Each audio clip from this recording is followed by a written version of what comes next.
A storm was brewing. The leaden sky hung low on the horizon, and the air was thick with anxious anticipation. Villagers hurried to find shelter, their faces reflecting a mix of fear of the elements and relief at the approaching downpour. Only Elara remained in the potato field, a slender figure in worn overalls and a faded headscarf, hoeing the earth with a steady monotony, as if the world around her had stopped. "Elara, are you rooted to the spot?" Silas, an old man from the neighbouring plot, snapped, pointing a trembling finger at a black cloud the colour of bruises. "Look at the sky! There are flashes over the lake already." A crash tore through the silence, and the ground trembled. A fiery zigzag ripped across the sky. Grumbling in fear, the old man stumbled clumsily towards his house, weaving along the narrow path. "Live 100 years and you still won't get used to that racket," he shouted over his shoulder. Elara flinched, sank to the ground, and squeezed her eyes shut. She took a deep, shaky breath, and rising, walked slowly towards the house. The first heavy drops hit her face, her hair. Rivulets of water streamed down her cheeks, mixing with tears that no one would notice in the rain.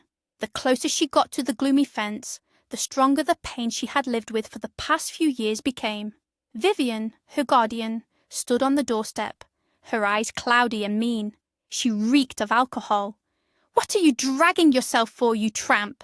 Finished digging the potatoes?" she hissed, fixing Elara with a stare. "Just a little left," Elara mumbled, quickly slipped past, dashed to wash her face, and dove into her tiny room, which was more like a storage closet. She curled up on the sagging bed, trying to get warm. Her eyelids grew heavy and her thoughts drifted. Sleep carried her away to a place where there was no cold and no pain. She was 5 again, in a beautiful sun-drenched house by the river. Dad, strong and gentle, tossed her into the air, and she burst into ringing laughter. Mom, smiling, held a tray of sandwiches, a fluffy white ball. Fluffy, their Spitz, the family's favourite. They all got into the car together, Fluffy settling at their feet. The road flashed by outside the window. Suddenly, everything stopped. A voice, sharp, unfamiliar. "Girl, are you alive? Wake up!" Elara shuddered and opened her eyes, whether from the nightmare or another clap of thunder. 10 years had passed since that terrible accident. A truck had crashed into their car. It was sheer luck, a miracle that she had been thrown out of the cabin.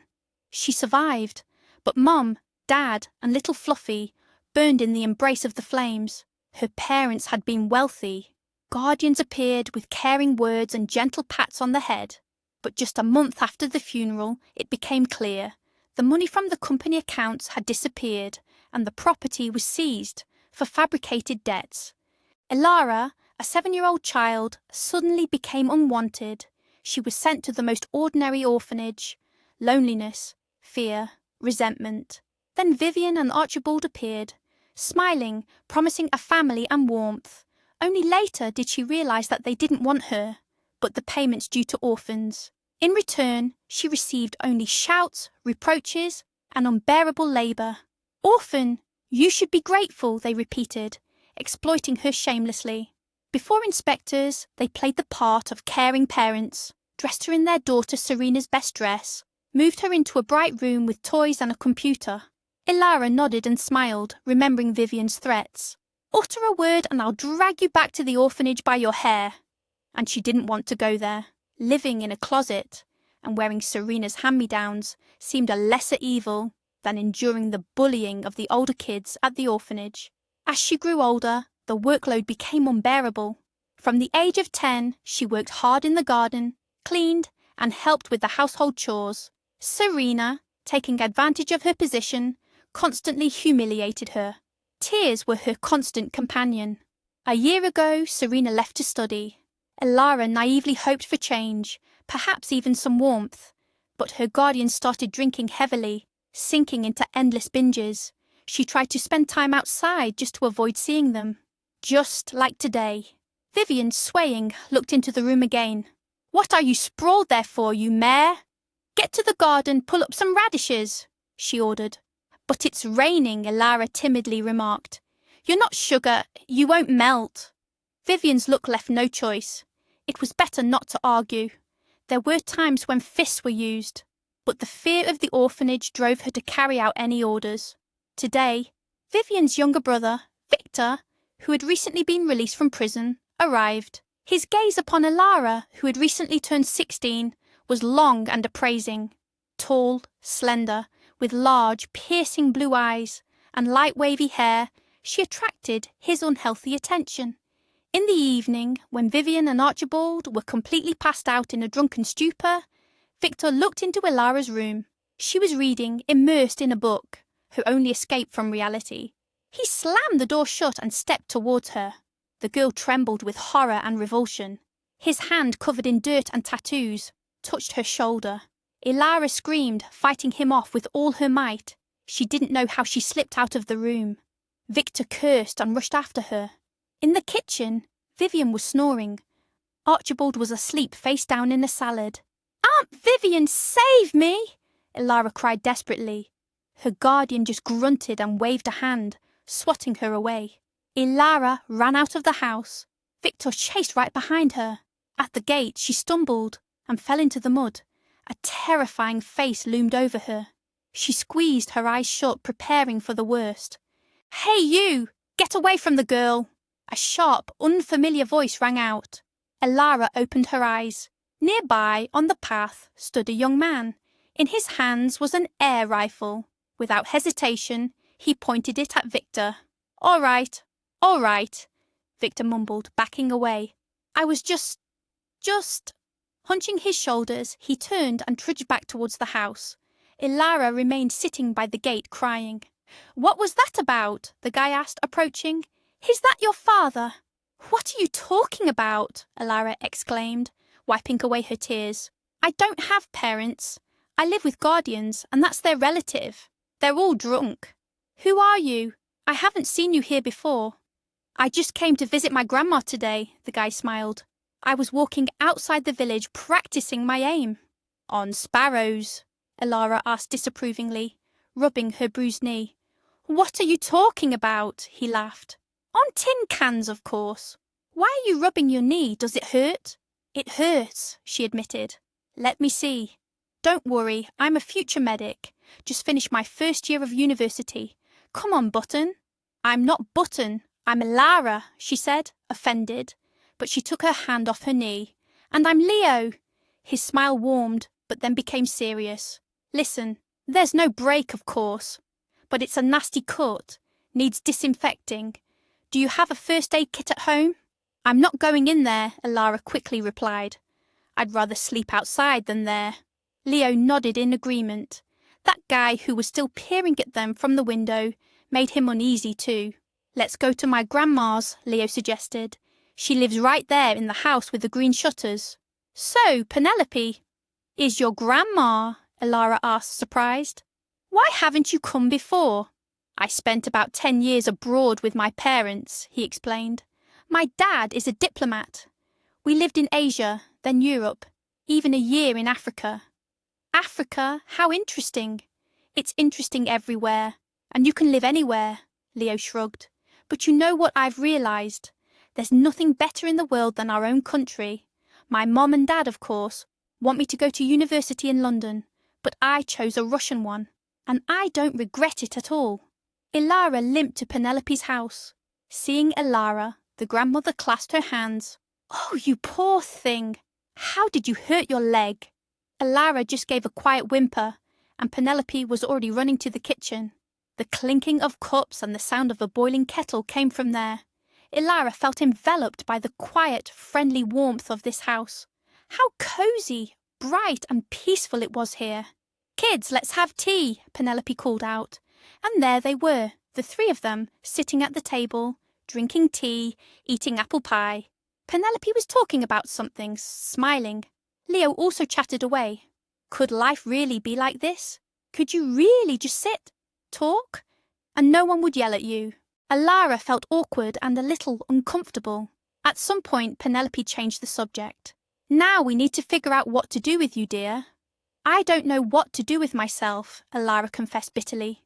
"But I'm not going home. Don't think I'm going to leave now and sleep on a bench. And in the morning I'll go to the district centre, to the guardianship office. I'd rather be taken back to the orphanage than live like I have all these years." She started to cry. Penelope hugged the girl, stroking her shoulder, comforting her. There, stop crying," she murmured. "You're not going to any bench. I'll make a bed for you in the living room. And you're right about the orphanage. It's high time Vivian and Archibald were put in their place. How many years have they been tormenting this girl?" "How do you know?" Alara asked, surprised. She had never complained to anyone. "Oh, we all live in each other's pockets, dear." Penelope sighed. "We knew Vivian took you for the payments. She spent and is still spending your money on her Serena." "Grandma, but if you knew, why were you silent?" Leo asked indignantly. "Well, Leo dear, this is a village. Even though everyone knows everything about everyone, they don't interfere. But now it's different. This Victor seems to have decided to settle here. There will be no life for you, Elara. Go to the guardianship. You could even report him to the police, but I wouldn't advise getting involved. He's a criminal. Let them live as they please, and you won't be lost in the orphanage. And who told you it's bad there? As far as I know, they've been paying a lot of attention to the children there in recent years." "I lived there, I know," Elara sobbed. "That was years ago. Everything's different now, and you're an adult now. You can stand up for yourself." Penelope comforted her, poured more tea. What delicious herbal tea she had, smelling of thyme, and fresh strawberry jam with foam. And Leo told interesting stories, all sorts of anecdotes. He was so interesting to listen to, and he smiled so. Alara blushed slightly at his smile, not knowing why. Alara was slowly recovering, and her knee barely hurt anymore. Indeed, why was she so worried? Well, other people live in orphanages. The moon was already shining brightly outside the window when everyone finally went to bed in Penelope's house. Alara, buried in a soft, huge feather pillow, wondered what tomorrow would bring. Would her life really be different tomorrow? In the morning, she went to the district centre with Leo. The regular bus passed by the guardian's house. When a dishevelled and anxious Vivian ran out of the gate, Elara, seeing her through the window, shrank back in her seat. "It's okay. They won't hurt you anymore." Leo understood everything without words and gently touched Alara's hand. "I'm with you, Button." At first, Alara was offended by this address, but now she was even happy to hear it. It sounded somehow caring. In principle, Leo was the first in many years. "I won't leave you now," he said, as they approached the guardianship office. "I'll find out where they send you, and I'll visit." "You think they won't give me back to the guardians?" Elara asked with fear. "I'm sure. I'll tell them everything I saw yesterday. I'll also say I'll go to the police if they send you back. Let them figure it out then." Of course, they didn't send Elara back anywhere. The head of the guardianship office turned bright red when Leo told her about Victor. Then she called the inspector who was monitoring the foster family and reprimanded her without Elara present. Even in the corridor, you could hear the head threatening to fire the negligent employee. Imagine the girl had lived in constant stress for so many years, and no one had cared. Vivian and Archibald were later summoned to the guardianship, but Elara didn't see them again. She was already at the orphanage. So, at 16, a new phase in her life began. Elara was wrong to think she would be mistreated here. No, this was a perfectly decent orphanage. A 2-story stone building on the outskirts of the town. It became a home for the unhappy girl who had grown up in this town until she was 5, and then was torn away into completely different circumstances. Everything seemed new, strange. She listened to the noise of the street, looked at the streetlights that shone desperately into the windows of her new room. Yes, a new life was beginning. What next? 3 other girls lived in the room with Elara, Camille, Regina, and Martha. Elara became particularly close to the reddish-haired, slightly plump Martha. She was also 16 and had spent most of her life in the orphanage. "My mother brought me here herself," Martha said calmly. "What do you mean, herself?" "She brought me by the hand. She's an alcoholic, you see." "Are your parents alcoholics too?" "No, they died. And actually I don't have any relatives." "Oh, I'm sorry." Martha reasoned that having alcoholic parents was bad, of course, but it was good that they were there. But being completely alone in the world like that was unbearably difficult. I have a friend like that," Elara confessed to her, and she told her about Leo. The guy, as he promised, visited Ilara several times after she was sent to this orphanage. Once he even brought pies. Penelope had sent them, and he spoiled her with chocolates. Ilara felt shy. She refused them. "Take it and eat it," Leo insisted. "I'm responsible for you now, Button." Ilara only blushed in response. Button! Ilara loved it when he called her that. Leo became her friend, and even more. He was constantly on her mind. But she never talked about it with anyone, not even with Martha. She fell secretly and irrevocably in love with Leo, although Martha noticed how Ilara's face changed when her friend was mentioned. "Oh, Ilara, you're so in love with this rich kid," she smiled slyly. "You just bloom when he visits." "I'm not in love." Ilara waved it away. "People like your Leo, for us, they like to seem kind. But in reality... Anyway, keep your distance from him."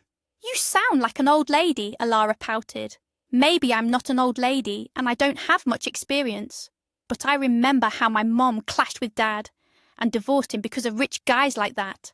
And the rich guy just used her," Martha began. "Leo is different," Ilara replied confidently. Martha just smirked. And then Leo disappeared. He didn't come, didn't write. Ilara was very worried, wondering if something had happened. But Martha told her, "Forget about him. I told you it was nothing. It's good he's gone now." Time flew by unnoticed in the orphanage, and now Ilara was a graduate. A room in a dormitory, admission to a sewing college. That was it. Hello. Adult life. She and Martha lived nearby, studied together. After college, the friends hurried back to the dormitory. Sometimes they hung out in their free time. One day, while walking in the park, Ilara suddenly heard a familiar voice. "Button!" She turned around. Leo was hurrying towards her. In that year, he had grown up, become more mature. Seeing him, Ilara froze. Her heart pounded.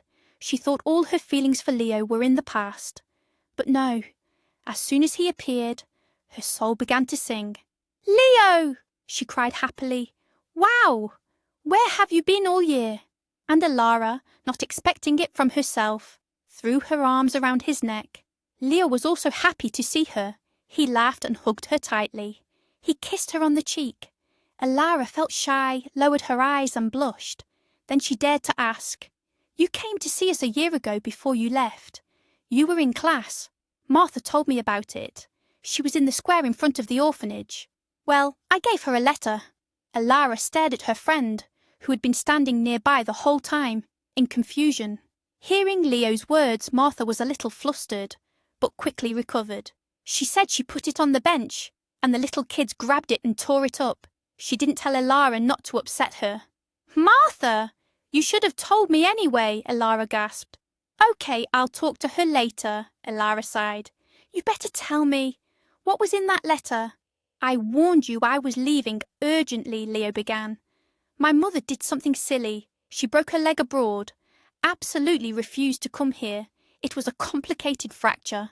The doctor said it would take several months to heal. My father is constantly at work, and my mother is puzzled. How will she be alone all day? The housekeeper, the nurse of course, they come, but she, apparently, needs company. In short, she was being capricious. But she's my mother, so I had to take an academic leave and fly to London. And today I returned and came straight to you, Button. I missed you." "Me too." Ilara whispered softly. They looked into each other's eyes. Their lips met. It was their first real kiss in all the years they had known each other.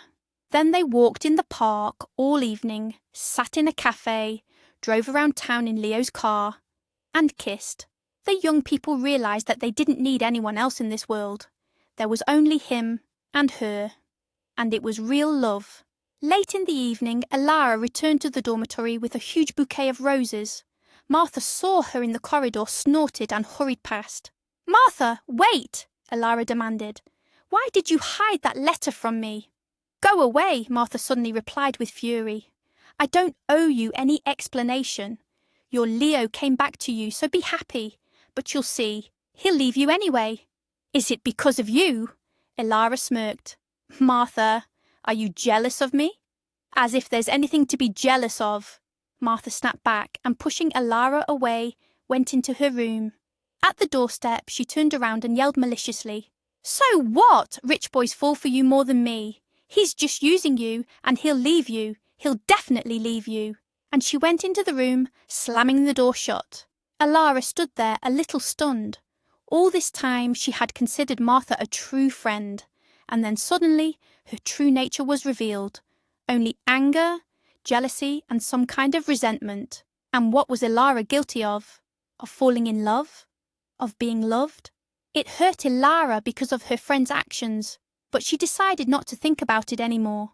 Martha had made her choice. If she didn't want to talk, then so be it. From that evening on, the friends became like strangers.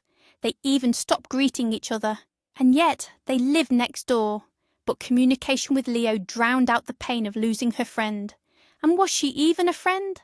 Time showed that she wasn't. Leo became the most important person in Elara's life.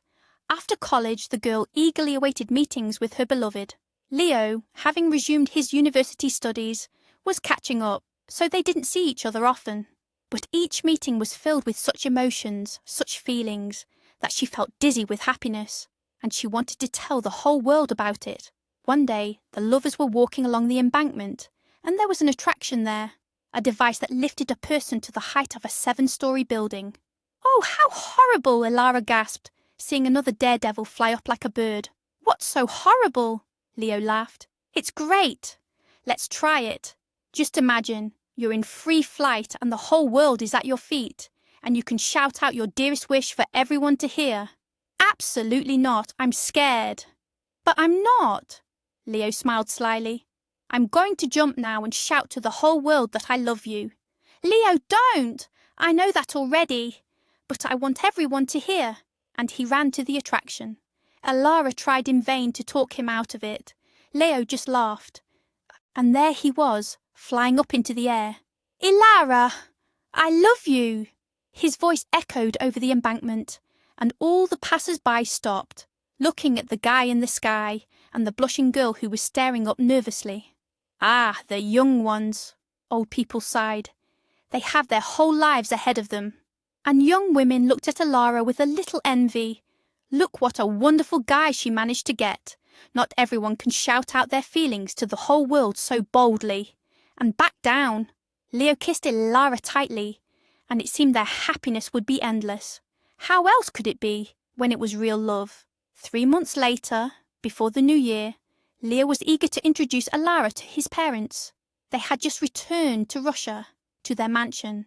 The guy felt it was time for them to know who had captured his heart. The fact that Elara was not at all his status, he had never taken seriously.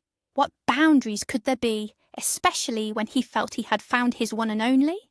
And the thought that his parents might not approve of his choice, he didn't even allow it. They had always supported him. They were his rock. Elara, on the other hand, felt timid when she heard about Leo's decision. How would Leo's parents receive her? His father was a diplomat, his mother a stylish, beautiful woman. She had seen them in photos. What if they didn't like a simple orphan girl? "What are you talking about?" Leo assured her. "My parents are the most wonderful people in the world. Everything will be fine, you'll see. Of course, they'll be surprised at first, but then they'll understand." "What if they don't understand?" Elara asked fearfully. "And if they don't understand? It won't change anything. We'll be together anyway." And so, on a winter evening, Leo brought Elara to his parents' mansion. As soon as Elara got out of the car, she froze. How this house reminded her of the one she had lived in many years ago. Her childhood memories, of course, were blurred, but Elara perfectly remembered their beautiful 2-story cottage, huge windows, a small balcony, a tiled roof. No, it was a different house, but there was something in common. It also exuded prosperity and wealth, and as they walked along the path to the porch, her heart fluttered. The trees, the bushes, everything was just like it was at her place. "And do you have roses blooming here in the summer?" she asked Leo enthusiastically. He nodded and pointed to a snow-covered flower bed. "We had that too, I remember," Elara said sadly. "Don't be sad, Button." Leo winked at her. "We'll come here often now." Elara didn't answer, just sighed. How she wished she could hope for that. Beatrice and Constantine knew their son was coming with a girl that evening. They were even pleased. If their son had decided to introduce them, it meant it was serious. And they had no doubt about Leo's choice. He was a smart boy. Our son is such a conspirator. Beatrice laughed while waiting for her son and his guest. It turns out he's been seeing this girl for several months, and before that, they were good friends for several years. Yes, Leo told me that too, Constantine nodded. Only I didn't understand who it was. He explained it so vaguely that I didn't understand either. Beatrice shrugged. He only said his chosen one is a very good girl, and will definitely like her. I think it's Laura. What Laura? Did you forget? Little Laura. She's the daughter of Banker Miller. They live 2 plots away from us. I remember Miller. She was a little girl running around. Then she went somewhere.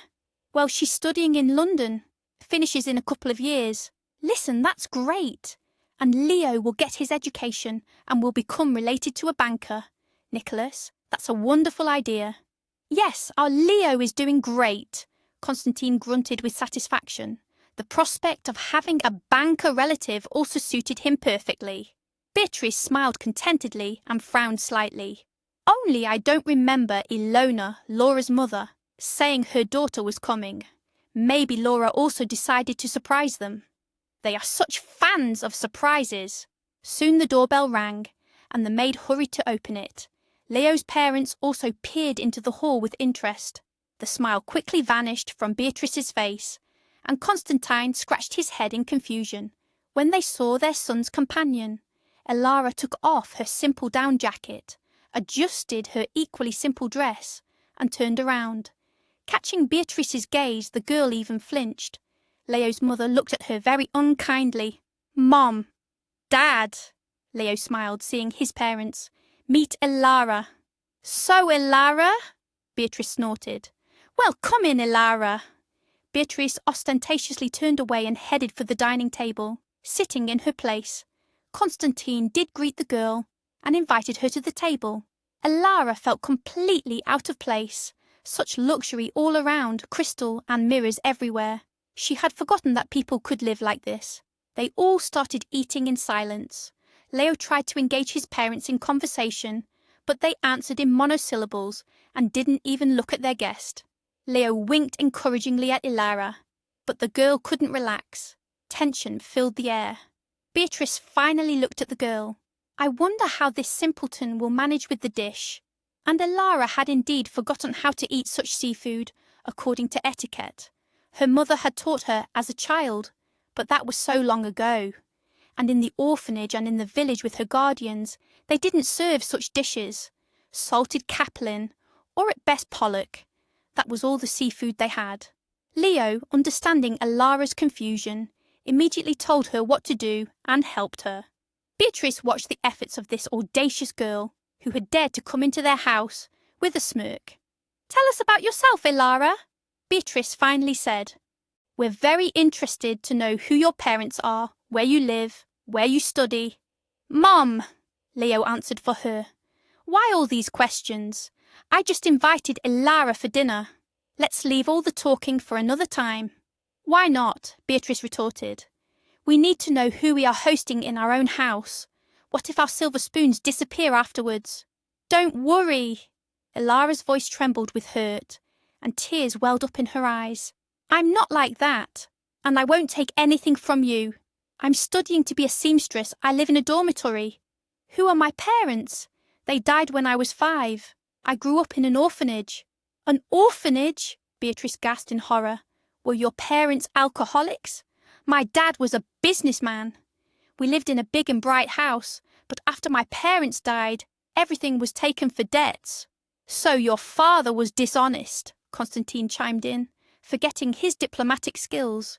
He was so suddenly eager to become related to a banker, and here was some Elara. Dad, Leo cried, that's too much.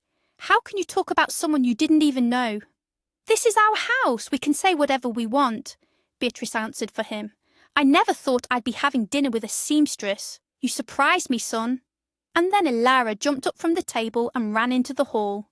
The girl was crying from the hurt. She had never experienced such humiliation. So much contempt in the eyes of Leo's parents. Their mockery. And why? Because she was poor. Leo rushed after her, while his parents continued their dinner as if nothing had happened. Leo caught up with Ilara by the mansion gates, pulled her close, and started comforting her. The girl was sobbing uncontrollably. Why? Why did you invite me here? She kept repeating. You said your parents were good. Look at them. I don't know why they're like this. I never would have thought, Leo justified himself. I thought they always understood and supported me. They never told me in my life who I could socialize with. But you never brought a beggar home before, Ilara remarked bitterly. Don't say that. But was it the truth? Leo didn't know what to say to Ilara. He just put her in the car and drove her to the dormitory and stayed with her until morning. The young man comforted the girl, swore his love for her, and promised that no obstacles would prevent them from being together. And Ilara believed him. It was their first night of love. Before that, it had only been a romantic relationship. You don't regret anything? Leo whispered, embracing his beloved. No regrets, she answered. The main thing is that we love each other, and everything else will work out. Probably. It will definitely work out, you'll see. Your parents will even have fun at our wedding. Wedding? Ilara's heart fluttered with joy. Of course, we're together forever, Leo smiled. Only let's finish university first, for me and your college for you, and then we'll get married, and I'll be a doctor, and you'll become the most famous fashion designer in the city. Although no, you'll just be my wife. You'll stay home and raise our children. I want a boy and a girl, Ilara confessed shyly. Yes, that's what will happen. They dreamed about the future for a long time, until morning, and then fell asleep in each other's arms. They celebrated the new year together in Leo's apartment, and they didn't need anyone else. They had their own small universe, and after the holidays, Ilara moved in with Leo. She tried not to think about what his parents would say about it. Somewhere deep down, she was confident that they would accept her eventually. Such arrogant parents couldn't have such a simple son. It was just that when they first met, they were flustered. Leo was also at fault. He wanted to make a surprise. He should have told them a little about Ilara. No, surely, they would definitely accept their son's choice. A few more months passed. Ilara had finished college and was getting a job at a garment factory.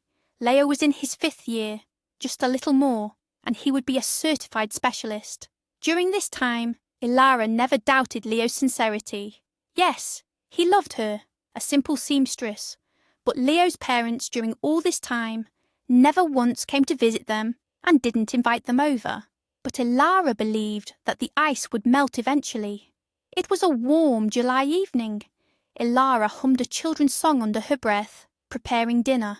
Leo had said he was going to meet friends from university and promised to be a little later. Ilara wasn't worried at all. It was normal for a loved one to sometimes want to relax with friends. The doorbell rang. Ilara raised her eyebrows in surprise. Leo was back quickly. She hurried to open the door, not even checking the peephole. The smile quickly slid off her face when she saw who had come. Beatrice Pavlovna, Ilara said, flustered. Hello. May I come in? The woman asked businesslike, and without waiting for an answer, walked into the apartment, almost brushing past the girl with her shoulder. Yes, of course, Ilara said. I'm sorry, it's just so unexpected. Please come in. My pie is almost ready. Pie, Beatrice grimaced.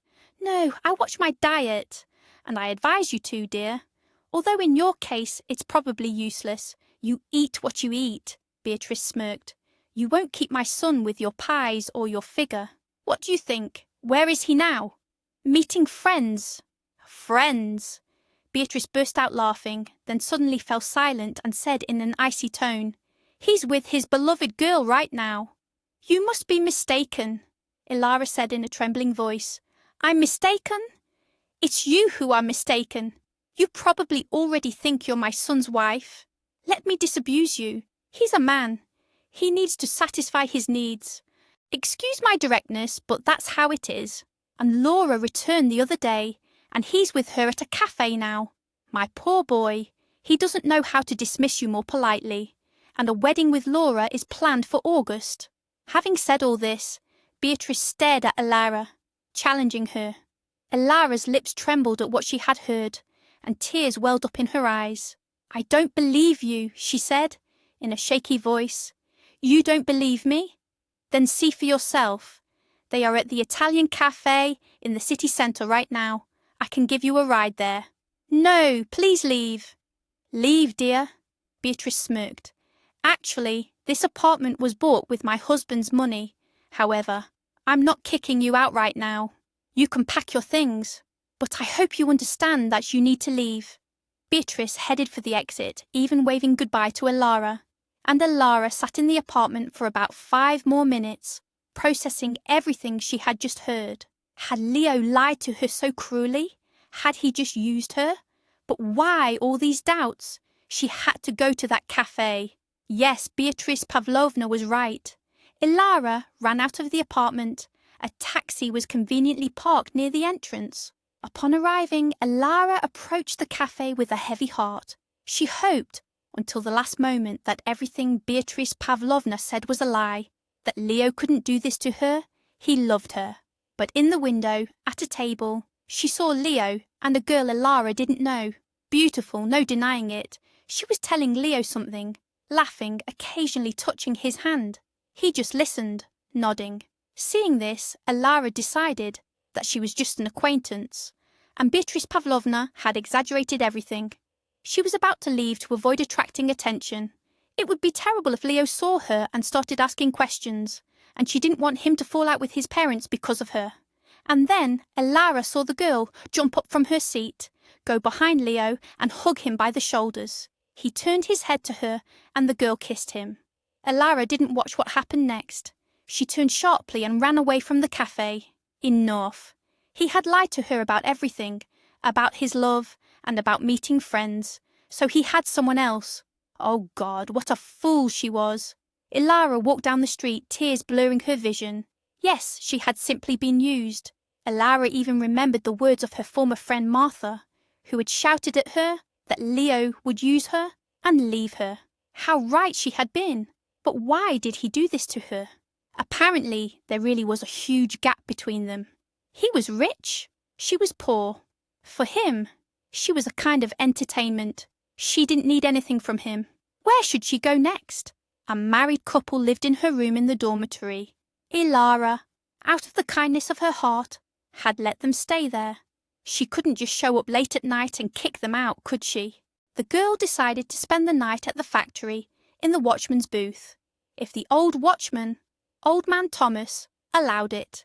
The old man was very surprised, but allowed her, even gave up his couch and went to a cot himself. Old Man Thomas didn't ask any questions, didn't pry, and in the morning he woke her up early. "Get up, girl.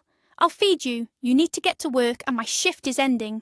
The old man unfolded a newspaper on the old table, cut sausage and bread, and made tea. "Eat," he kept saying. "Eat. I don't know what happened to you, but remember, dear, never give up. Life is like a river. As soon as you let go, you sink to the bottom." Elara drank her tea and nodded at the old man, though she was barely listening. Another thought was in her head. If she ever saw Leo, how would she talk to him? It hurt her just thinking about how he had treated her. If he said something hurtful, no, she wouldn't survive that. And then her gaze fell upon the newspaper. It was a free classifieds paper, the work section. Elara suddenly read an ad stating that a city was hiring seamstresses and housing was provided. The girl made a lightning decision. Go there. Nothing was keeping her here. "Thank you, Grandpa, for the tea and shelter," she said to the watchman, and ran to the factory management for her workbook. That was it. She was quitting and leaving this city that had brought her so much misery. Just a few hours later, she was sitting in a reserved seat carriage, travelling to where seamstresses were so needed. The management, of course, was surprised and didn't want to let her go, but Elara insisted. On the other hand, the people living in her room were happy. Elara only asked them to look after the room and pay the utilities, and she was starting life anew. How many times? A day later, she was there. The factory was pleased. Elara realised that everything was only so rosy in the advertisement. In reality, the pay was low here, but at least they didn't charge for housing. And what kind of housing was it? Bunk beds in a room for 4 people, almost like in childhood in the orphanage. Only Elara's roommates were no longer girls like her, but women worn down by life. Joanna had come here after prison. Tamara had come to earn money, leaving her 3 children in the village. And Winifred liked to drink and complain about her life. Men are jerks, Elara. Never trust them, she instructed the girl. They'll definitely betray you. Elara just nodded in response. Or you'll end up like me. Drag it out, then you'll have to feed those brats. Tamara, are you saying you dragged it out with all 3 of yours? Okay, the first time you were flustered, but what stopped you from going to the doctor like you're telling Elara to? Winifred smirked. Well, imagine that, Tamara snapped back. I dragged it out with all 3 until the end. I thought their fathers would marry me, at least one of them. Did they get married? Joanna asked, yawning. Tamara just grunted. No, they're men. Winifred answered for her and looked at Elara. Anyway, don't listen to Tamara. Have the baby. Otherwise you'll end up like me. I became empty after abortions, and 2 husbands left me. Maybe I'm not pregnant, Elara said, flustered. Maybe I'm just sick from fatigue. You're sick from a man, Tamara replied. Winifred and Joanna laughed loudly. Only Elara did indeed go to the clinic. The doctor confirmed the pregnancy, 5 or 6 weeks. The tired doctor monotonously asked if Elara would keep the baby and immediately reached for a referral for termination. I'll keep it, Elara replied fearfully. So the doctor nodded in approval. Yes, Elara didn't doubt for a second. She would keep the child and raise it herself, and she would never ask Leo for anything in her life. He wouldn't even know anything about it. When they found out at the factory that she was pregnant, they weren't very happy about the news. The management immediately said that Elara wouldn't get any benefits because she wasn't officially hired. The girl was indignant. How could she not be official? After all, she had given her workbook to the personnel department and signed a contract. True, she didn't have anything on hand, no paper. That's why she couldn't prove it was official. But Elara decided she would work until her maternity leave, and then see what happened. Going back to her hometown was not the best solution right now anyway. No one there would hire her with a belly either. As long as she could work, she would. And here, after all, some benefits were available even to those who weren't working, she had inquired. The pregnancy went smoothly. Elara regularly visited the clinic and followed all the doctor's instructions. At 7 months, she was sent on maternity leave. But she continued to work. The doctor scolded her. But what else was Elara supposed to do? She had no one to rely on. So, with her salary, she bought a crib for her little girl and the necessary things. A little girl. Yes, Elara was going to have a daughter. As she fell asleep, Elara whispered, stroking her belly. My daughter, everything will be fine with us. Mommy will manage. And the little one, as if understanding her mother, gently pushed her from inside with her little foot. Her roommates, it must be said, took responsibility for the fact that another resident would soon appear. Winifred even practically stopped drinking. Tamara brought some clothes for her children from the village. Joanna kept telling Elara, We'll manage, friend, don't chicken out. And Elara was so grateful to them for all of this. Girls, I'll pay you back for everything, she thanked the girls. When I start working, I'll pay you back. You'll pay back, Tamara smirked. For now, raise your brat. Tamara, I know how hard it is for you. You have your own children and you're helping me. And who else will help you, you silly girl? Tamara replied. And at 3 months, at a routine checkup at the clinic, the doctors suddenly suspected Aurora had a serious illness. Your child has a congenital heart defect, the doctor said. In the future, she'll need surgery, and it will be very expensive. We advise you to start dealing with this issue now. How much does it cost? Elara asked with fear. The doctors named an approximate sum. Elara felt dizzy at what she heard. Where would she get such money? You have a few years in reserve, and the doctors reassured her. But we advise you not to delay. There are special foundations that help raise money. try contacting them.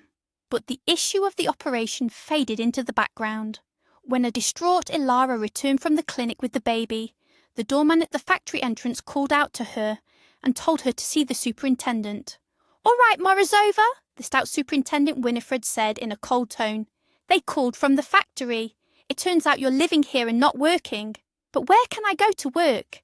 I have a 3-month-old baby in my arms." "I don't know anything," Winifred shook her head. "Only those who work or are officially employed live here." "Are you officially employed?" "I gave my workbook to the personnel department," Ilara replied, with a little defiance. "Well, here it is." Winifred took a thin little book from the drawer of the desk. "They gave it to me. There's no record of your employment at our factory here. So, my dear, I'll ask you to vacate the bunk bed right away." "But where will I go with a newborn?" Ilara cried. "That doesn't concern me, and you don't need to shed tears here. It doesn't affect me. That's it. You're free." And the superintendent pointed to the door. Ilara left the office in tears. What should she do now? Her daughter, sensing her mother's state, began to whimper. "Quiet, my dear, quiet," Ilara whispered, tears streaming down her face. In the evening, her roommates came. They were already aware of the situation. Joanna even went to the director and argued with him, but nothing came of it. Ilara and her 3-month-old child were being kicked out onto the street.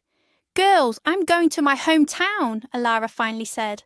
"After all, I have housing from the state. I let people live there for now, but there's nothing else to do. I'll have to apologize to them." "But how will you live there alone?" Tamara clasped her hands. "At least we help here." "It's all right, I'll manage. Besides, I need to go there anyway to apply for benefits based on my registration." "I still owe you," Ilara replied. "Oh, forget about it." Tamara waved it away. "The main thing is that you need housing. And how will you take everything?" They decided that Joanna would help Ilara and her daughter get to her place, and then together they would look for ways to solve the problem. How to treat Aurora. "We'll get through it, friend," Joanna winked. Ilara smiled sadly. "We'll get through it."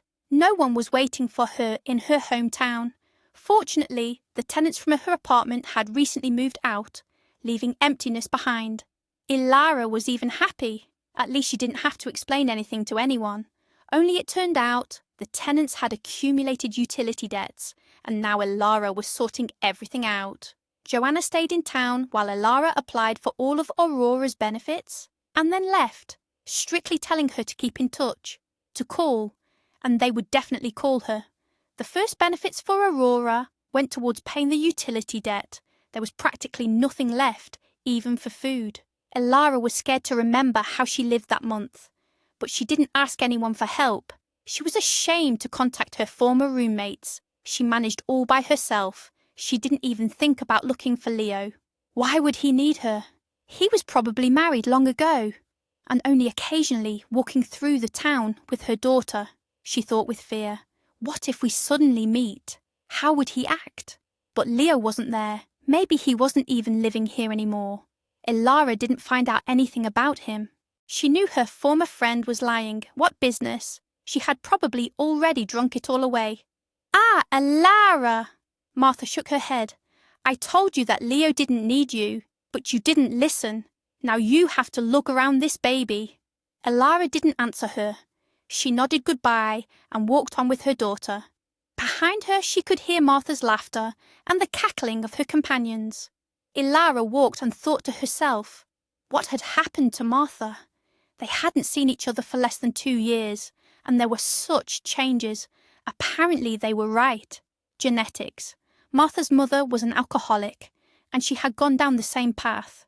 Ilara didn't take her former friend's words seriously. But why be offended by someone who had ruined her own life and rejoiced in the problems of others? They never saw each other again, and time passed. Ilara learned to live alone with her daughter. Joanna, Tamara, and Winifred called, and sometimes even visited. Their support, even just moral, helped the young single mother a lot in not losing heart. But most problems she had to solve alone. Over time, Ilara found additional income. She started sewing at home. She bought an old sewing machine, fabric, and began taking her first orders from the dormitory residents. Then other residents of the neighbourhood learned about the skilled seamstress. She had stable earnings, but it still wasn't enough to solve the main problem. Aurora's health problems began to manifest more strongly. Sometimes the girl would gasp for breath. Her lips would turn blue. She would clutch her heart and cry, "Boo-boo, it hurts!" Elara cried from helplessness. There was nothing she could do to help her girl. The doctors unanimously said that surgery was needed. Otherwise, the problem would only worsen each year, and one day the sick heart would not hold out. Elara again rushed to the foundations. All this time, she and her daughter had been listed there anyway, but there was no help. And Elara physically didn't have time to go and press for it. She had to survive in this world to work. Elara was torn between going to foundations and endless sewing. Her daughter didn't go to kindergarten due to poor health, so she was always with her. "What else do you want?" they told her at the foundations.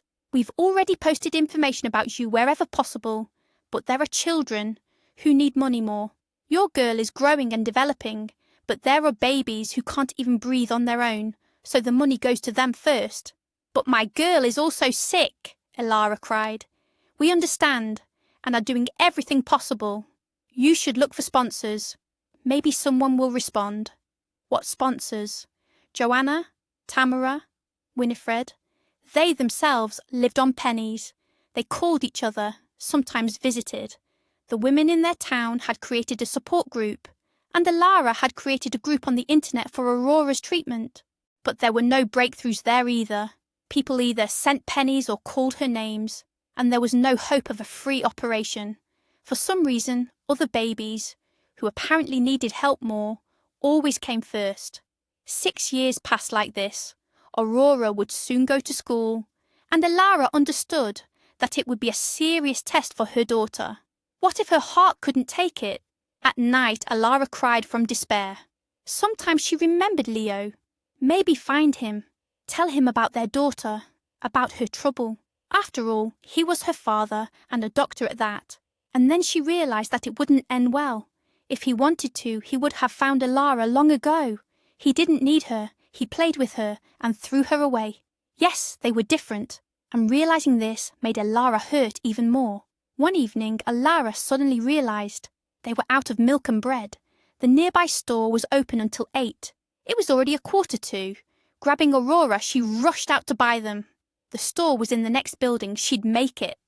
But it wasn't that simple.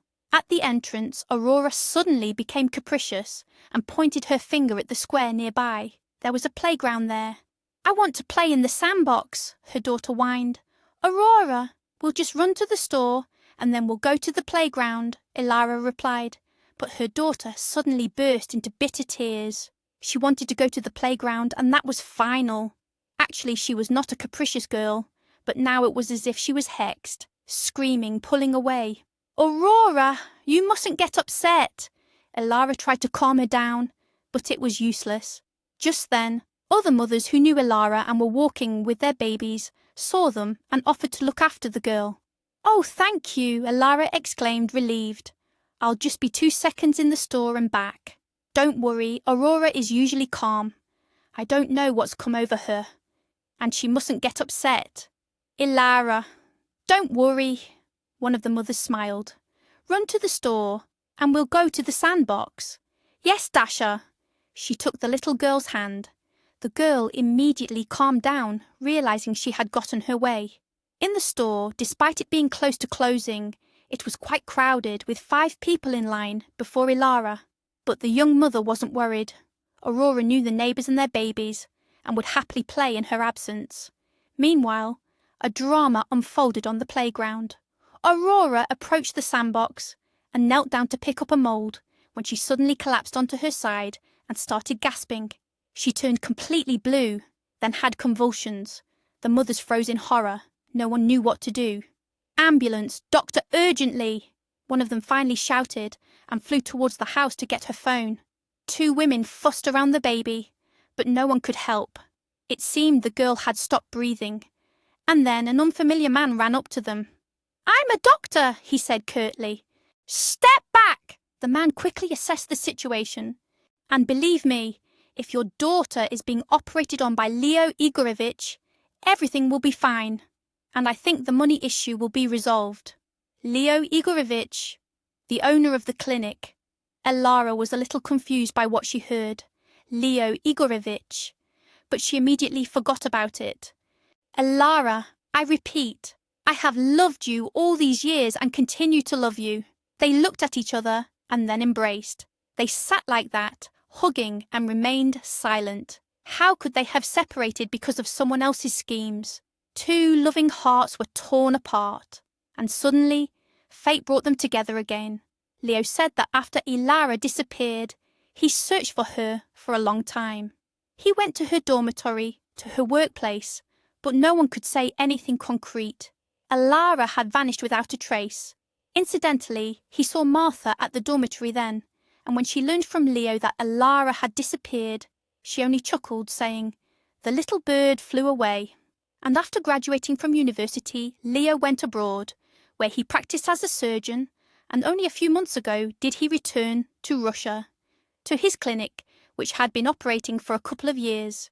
He had never married, and his relationship with his parents was very strained after he adamantly refused to marry the banker's daughter. They were very offended, it turned out. They and Laura's parents had already agreed on everything and were making joint plans, but their son had balked. After returning to his homeland, Leo continued to search for Elara. She wasn't on social media or at her previous job. With his busy schedule, Leo couldn't manage to visit the place where Elara used to live. And so, that evening, seizing a moment, he came. He was walking along the path to the dormitory, thinking about his beloved, when he suddenly saw a little girl on the playground who urgently needed medical attention. Forgetting everything else, he rushed to save the child. And he saved her. "My God, I operated on my own daughter and didn't even know it," Leo exclaimed and sighed heavily. "If someone had told me this could happen, I never would have believed it. A daughter! I have a daughter." "I'm so grateful you were there suddenly," Elara confessed. "I'm scared to imagine what would have happened if you had shown up at a slightly different time." "Elara, professionally speaking, I don't believe in miracles, but today I'm ready to believe in it with all my heart. Yes, it's probably a miracle. Our daughter has a strong guardian angel." And they sat for a long time, talking, reminiscing about the past. Elara talked about Aurora. Leo listened to her every word. How absurdly they had separated. How wonderfully they had found each other again. But that's how it happened. And afterwards they went together to visit Aurora. The girl had already recovered from the anesthesia. "Mom," the girl whispered, "I fell, and I don't remember anything else. Am I going to die now?" "What are you talking about, my darling?" Elara smiled through tears. "You will live a long and happy life now. You'll just stay in the hospital for a little while, and then you'll be the healthiest girl." "And will I go to school?" "Absolutely." Leo nodded. "As a doctor, I assure you, you'll study like everyone else, even better." Leo asked Elara not to tell the girl immediately who he was. For Aurora, he should remain a doctor, at least for the duration of her treatment. They just needed to be careful with the girl. Laura, on the other hand, is such a good girl. True, she was already married, but she's divorced now. "Mom, don't you ever interfere in my life again," Leo replied. "If it weren't for you, Elara and my daughter wouldn't have had to go through everything they did. Aurora's operation would have been done sooner, and the little one wouldn't have suffered from pain." "A mutt, you say, Elara? She is not. She has never hurt anyone in her life, neither by word nor deed. She's always noble in her behaviour. And you, Mom, who are you? How are you behaving? How are you talking to your mother?" his father roared. "Think about what you're saying." "I don't want to talk to you any more at all," Leo said tiredly. "Live as you please, but don't interfere in my family. I won't let you do that any more." In short, they had a huge falling out. Leo, of course, was a little sad that his parents had behaved dishonourably towards the woman he loved, but he knew it was pointless to try to change their minds, and so communication between them ceased. Another 6 months passed. Leo still worked at his clinic. Elara stayed at home, looking after her daughter and the house. They had a housekeeper, but Elara did a lot herself. She didn't like outsiders, for example. ironing her clothes or cleaning her bedroom. Ilara loved pottering in the garden. She planted a huge rose bed. And now, a small Spitz lived in their house, a funny white puppy, just like in her childhood. Ilara named him Fluffy.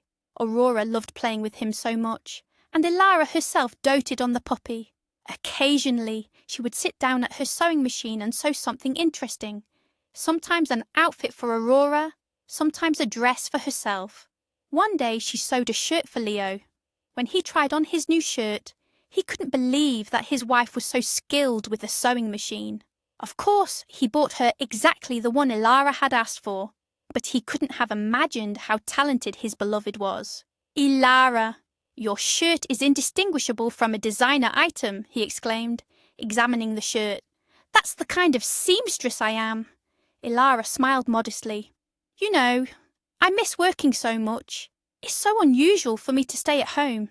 Maybe I should get a job somewhere. The chief doctor's wife will sew bed linen at a factory." Leo smiled. "No way! You know what I'm thinking? Money is a bit tight right now. I had to invest in the clinic. But in about a year, the situation should stabilise. Then I can buy you a small atelier where you'll be the boss. You'll hire seamstresses.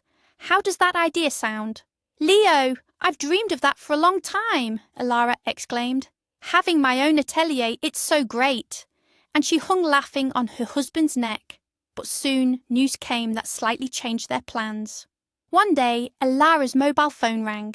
"Ilara Morozova?" a strict male voice asked. "Hello, I'm a notary."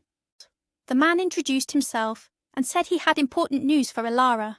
"Hello," Ilara replied, flustered. "Only I'm not Morozova anymore. What is it about? Could you please come to the notary office with all your identification documents?" the notary suggested. "And there I will explain what this is about. Don't worry, everything is turning out quite well for you." "Some kind of mystery. You're scaring me. I would never want to do that.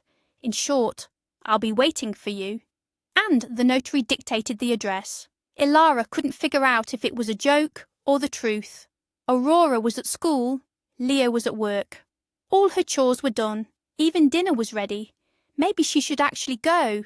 What was this important message about? So Ilara did just that, called a taxi, and went to the notary. She was met by a pleasant-looking, middle-aged man, Mr. Bennet.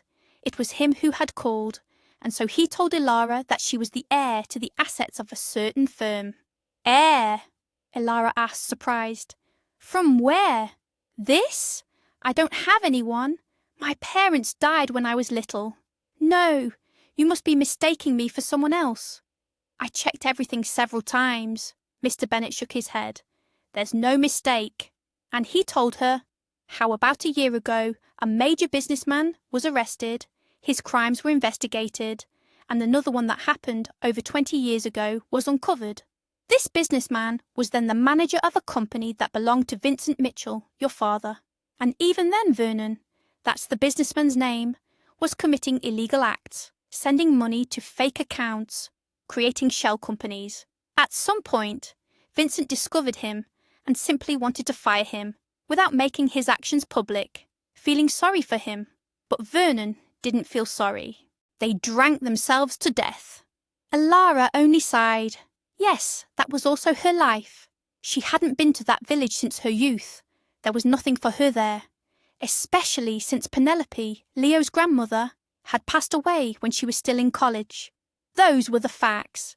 In the evening, she told her husband everything. Leo also didn't believe the story at first, thinking someone was trying to fool his wife.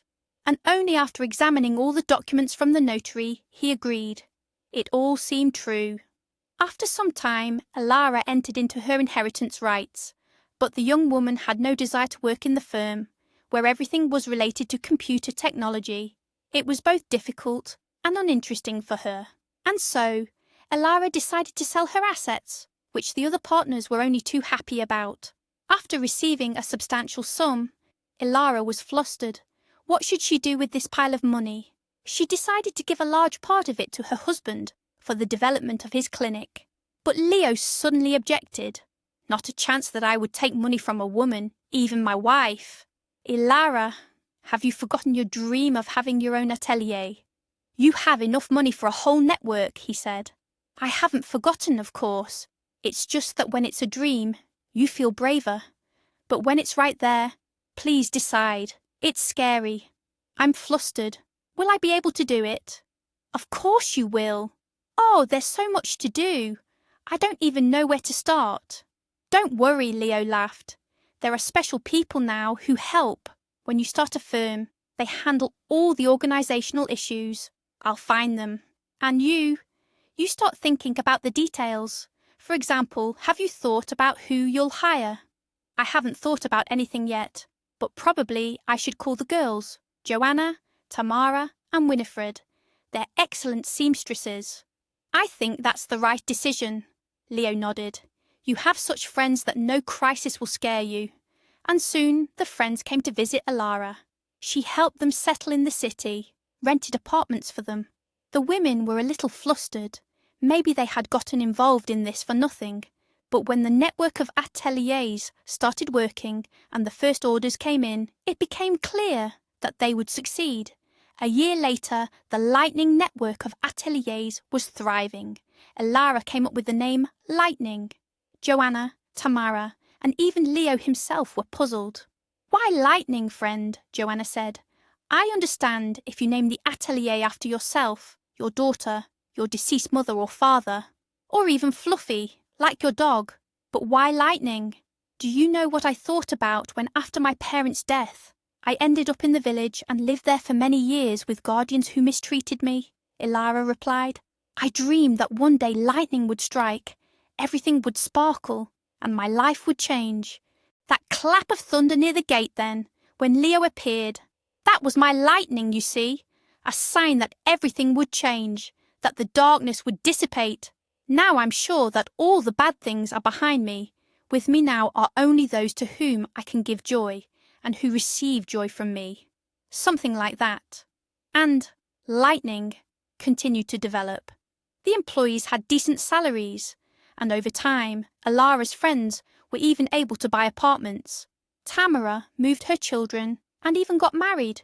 Winifred also found a decent man and no longer claims that there are no worthy men. It turns out there are, and only Joanna is still single. Although no, not alone. The woman was thinking of taking a girl from the orphanage. She met a little girl, takes her home for the weekends, and is preparing the documents. Yes, she will succeed. And wealthy people began to turn to the atelier. Everyone wanted to have an outfit from Maria. The young woman began to be invited to various television programs. She was interviewed. Alara, of course, agreed. Despite her busy schedule, she always found time for her daughter and husband, because as before, family was her first priority. And one day, her mother-in-law called. Beatrice Pavlovna, Alara asked, surprised. How can I help you? Little Alara, her mother-in-law sang in a sweet voice. I read about your work in a magazine. You're such a success, and the photos are so good. We haven't seen Leo in a long time. Your granddaughter is so beautiful. How old is she now? Almost 10. Well, imagine that. And she hasn't met her grandma and grandpa yet. Alara, please invite us over. Constantine and I would so much like to spend time with you, to forget all the hurts. We are family. Yes, Beatrice Pavlovna, you are right. We are family. But I will ask Leo when we can host you. All right, all right. To be honest, Leo was happy that his parents had taken a step forward. It hurt him that they didn't want to communicate at all. And here they were, inviting themselves. Of course, they invited Beatrice and Constantine for dinner. There were lobsters. Beatrice didn't even bat an eye, as if she didn't remember mocking Alara's clumsiness that winter evening many years ago. Now Maria handled the cutlery with ease, and so did Aurora. Beatrice looked at her granddaughter and noted to herself how much she looked like Leo as a child. Perhaps she had been wrong, but Beatrice couldn't say that yet. She couldn't bring herself to. She just smiled. The girl Aurora smiled back at her. She couldn't understand where her grandparents had been for so long. We have such a job, dear, Beatrice sighed. Grandpa travels the world often, if you want. We'll take you sometime. No, that's unlikely, Alara smiled. Aurora has a lot to do here. She goes to school, takes dance classes and drawing classes. What a versatile, well-developed granddaughter we have, Constantine proudly remarked. I'm such a good girl, Aurora replied, without false modesty, and I also love reading books about surgery. Surgery? Beatrice was surprised, and everyone looked at Aurora in surprise, even Alice the maid. This was something new, even her parents didn't know about it. Yes, surgery, Aurora replied. I don't understand much yet. I mostly look at the pictures, but I'll figure it all out in the future, because I want to be like Dad, a doctor. Is that so? Ilara laughed. And why not like Mom, a fashion designer? Oh, Mom, I don't like drawing. What about the drawing class? Constantine didn't understand. I go there because there's a boy there I really like, the girl confessed, and everyone laughed together. And after dinner, having seen their parents off, Ilara and Leo sat in the living room for a long time talking. They wondered if they would be able to build a relationship with Beatrice and Constantine this time. Leo really hoped so. Ilara was still doubtful. Well, time would tell. If you liked the story, please like, subscribe to the channel and leave your comment. It's very important to us.